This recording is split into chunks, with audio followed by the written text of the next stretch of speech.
खान साप आहे का? हे जरा ओवेसीने क्लिअर केलं पाहिजे. साप कोण आहे? म्हणजे ओवेसी साप आहे का ओवेसी मुसलमानांना साप म्हणतो? हे ओवेसीने सुस्पष्ट केलं पाहिजे. खान पाहिजे का वाहन पाहिजे? खान म्हणजे खान नावाला विरोध नाही, खान प्रवृत्तीला विरोध आहे शिवसेनेचा. खानाला थोडी विरोध आहे कोणत्या. आतापासून आधीपासून आमचा तसा विरोध आहे. आणि आज काय आमचा विरोध नाही अशाला थोडी भाग आहे. जे जातीवादी प्रवृत्ती त्याला विरोधच आहे आमचा. आमचं हिंदुत्व सातत्यानं उद्धवजी ठाकरे साहेब सांगतात की चूल पेटवणारं हिंदुत्व आहे, घर जाळणारं हिंदुत्व नाही आहे.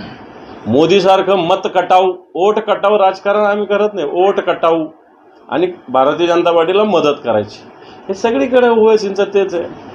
त्यामुळं शिवसेनेच्या गळ्यात साप पडला म्हणण्यापेक्षा शिवसेनेच्या मागे मोठ्या प्रमाणावर मुस्लिम बांधव उभं राहतात.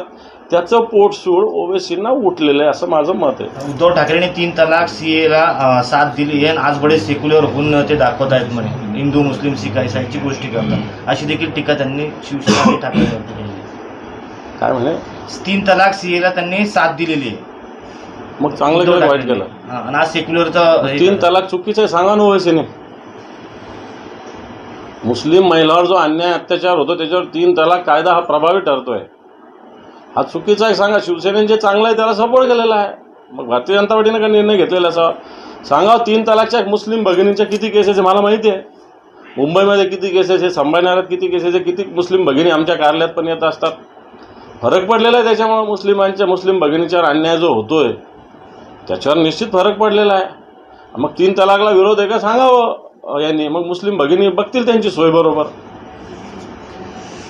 काल तुमचे उमेदवार चंद्रकांत खैरे असं म्हणाले की खानबाणाचं राजकारण आता संपलेलं आहे.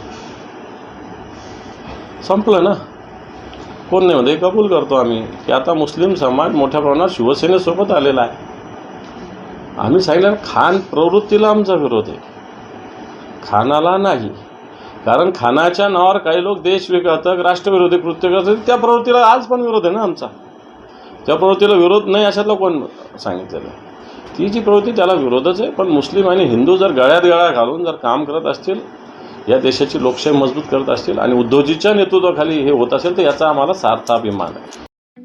ठळक घडामोडींसाठी देशोन्नती न्यूज चॅनलला सबस्क्राईब करा आणि बेल आयकॉन प्रेस करा. मुंबई, पुणे, नागपूर, मराठवाडा असो का विदर्भ, राजकीय, सामाजिक, शैक्षणिक क्षेत्र असो का क्रीडा, सर्वच घडामोडीचे विश्लेषण पाहायला विसरू नका. फक्त देशोन्नती न्यूजवर.